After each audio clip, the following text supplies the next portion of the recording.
Ladies, welcome to Halloween Daily. Thanks so much for hanging out with us today. Thank Oh, thanks you. for having us.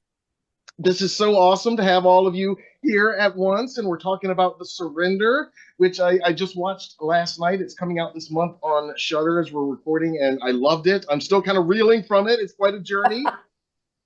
Um, Julia, I love just the one line synopsis of just a grieving mother daughter attempt resurrection of a loved one. I mean, right there, I'm sold. I'm here for it. I want to see what happens. Um, and like I said, it's quite a journey. Where did all of this originate for you as far as this story? Well, this was loosely inspired by what my mother and I went through when my stepfather passed away. So this is very near and dear to my heart. My mom hired a death doula, and I had no idea what that was. And of course, my mind went to the absolute worst case scenario, and that is very much what this movie is. Very, very interesting. So, like you said, it's a very personal story. Well, and I was very curious too about the ritual itself, and where that comes from, and how much is based on actual practices, and how much is created, specifically for this film. Can you tell us a little bit about the resurrection ritual itself? Yeah, well, I researched a bunch of different burial practices from around the world because it was very important to me that this didn't feel like it was from one particular culture. I wanted it to feel more ancient than that, like the original religion that everything else was spawned from. Sure. And we had a fantastic occult consultant who is a dear friend of mine, Kevin Wetmore, and oh my gosh, great, great guy. But for the actual chants for the words, I was really struggling with that. And I called him up and I was like, Kevin, do you have any resurrection rituals? And he was like, oh my God, I've got so many. Just like, how many do you want? And so he was fantastic in helping us find the exact thing. And of course, like, don't worry, I changed some of the orders of the words so we didn't have to worry about actually bringing anything back from the dead. Took Right. those. That's good to know. Took the proper precautions just in case. Yes. We did. Now, Kate and Colby, great job for both of you. I mean, just amazing. And I feel like these roles, I mean, for me watching, I feel like they're kind of actors' dream roles in a lot of ways. I mean, because there's so much to chew on, and you're both on screen for pretty much the entire film.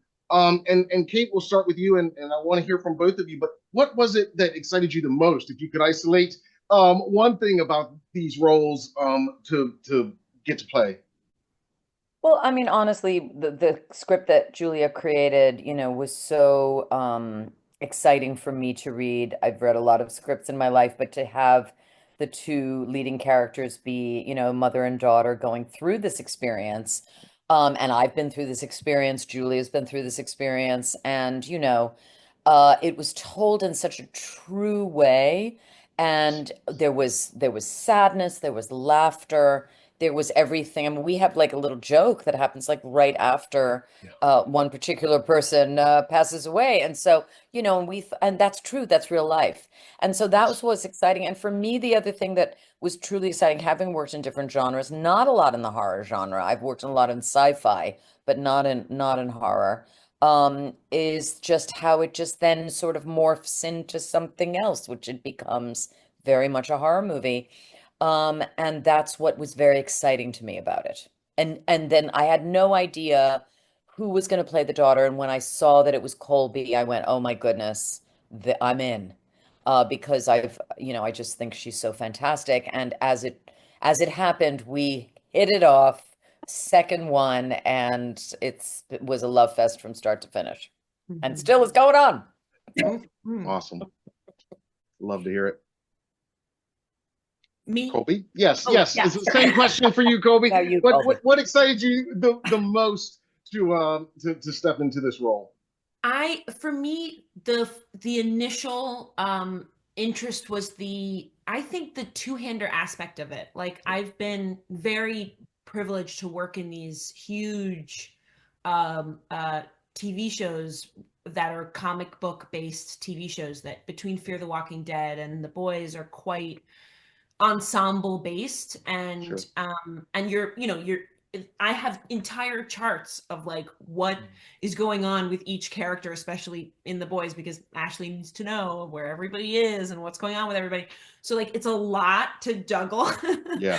And I've been so lucky to work in that world for so long, but I was so enticed by the idea of having of and I know that it's funny because when I read it, I was like, oh, I get to do something real.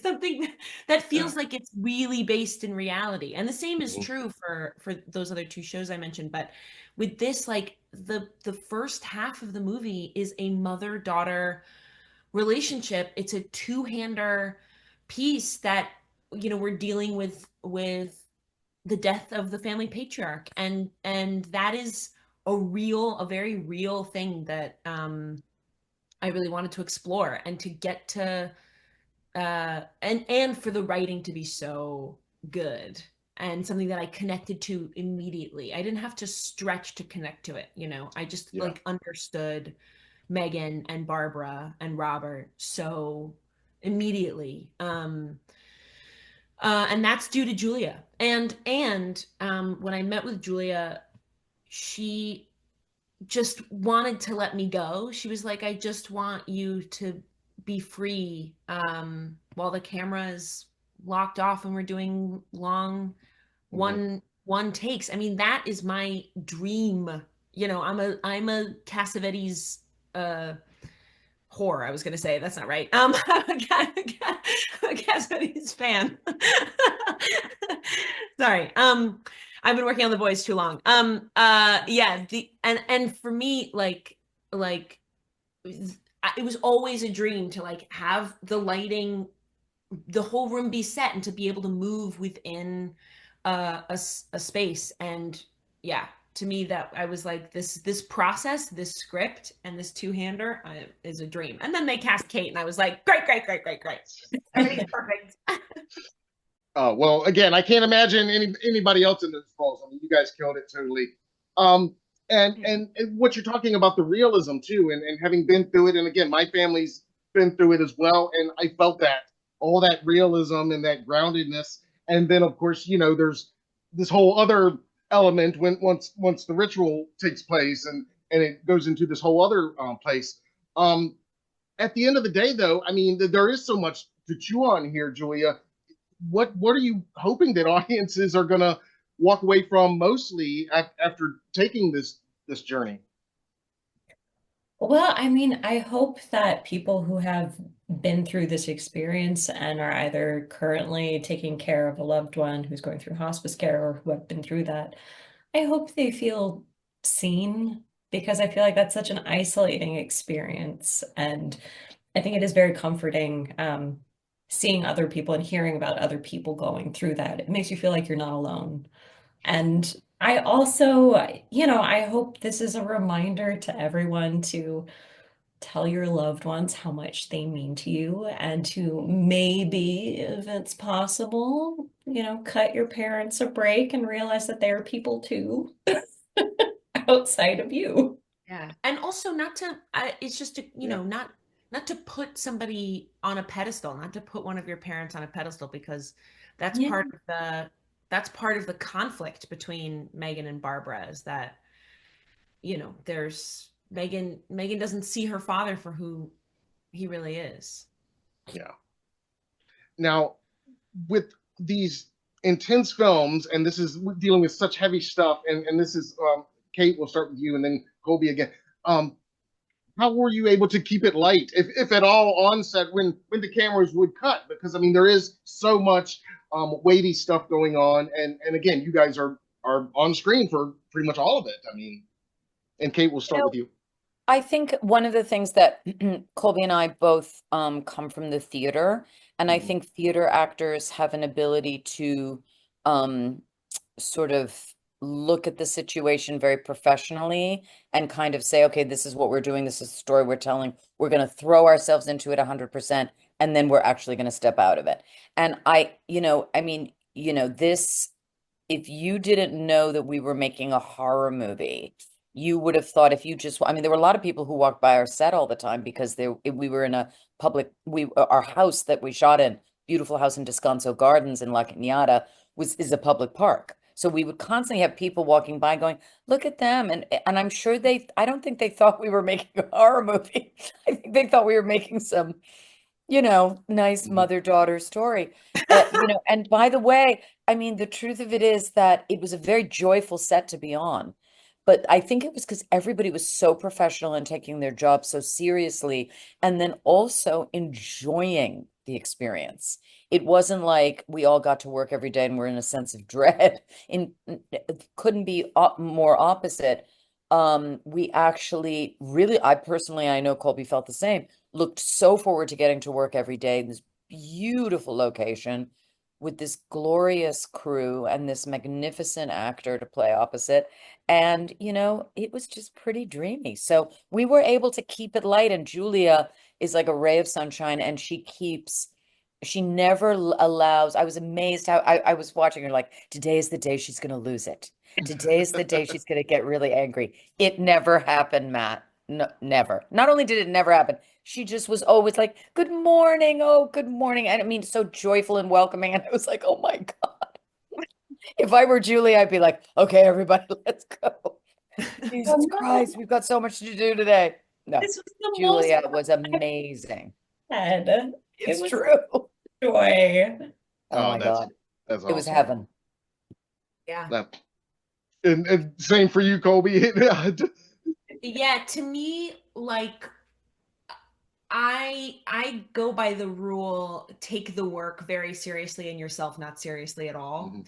And the beautiful thing is that every cast member and every crew member followed that rule. Like as soon as it came to the work, it's like, all right, here we go. We're in, let's go. Completely focused. We had a dream of an assistant director, this guy Dre, unbelievable guy, who did exactly that. He was like, we're here to, I mean, listen, we have the best job in the world. We get to play pretend between action and cut.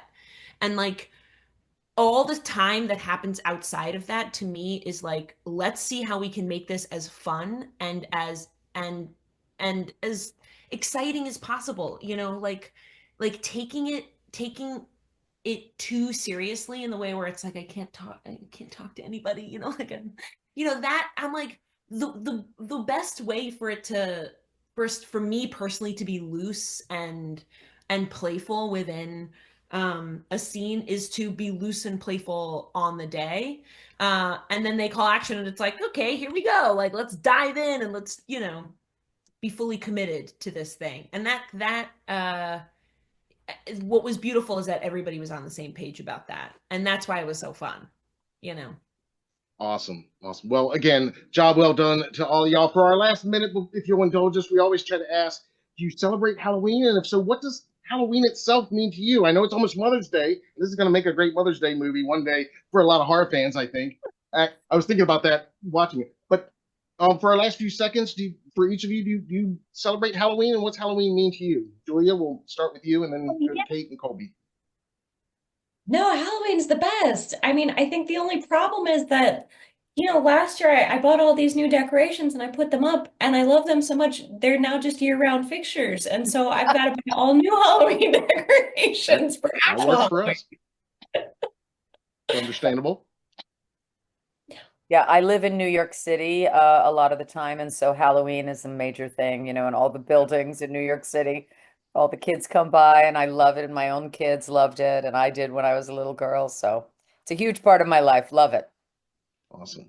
yeah, and it's one of the few times that adults can play pretend, without, I mean, I get paid to do it, luckily, but like but like, it's a really it's a fun, playful thing, and I think we should embrace that in our culture. And every year I'm a whoopee cushion,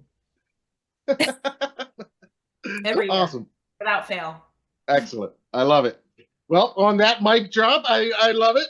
That's perfect. Guys, I know you're Thanks, busy. Matt. This has been so great. I love the movie. Thank you. And we're just going to wrap by wishing you all a very happy Halloween. Thank you very Thank you much. so much, Matt. Happy Halloween.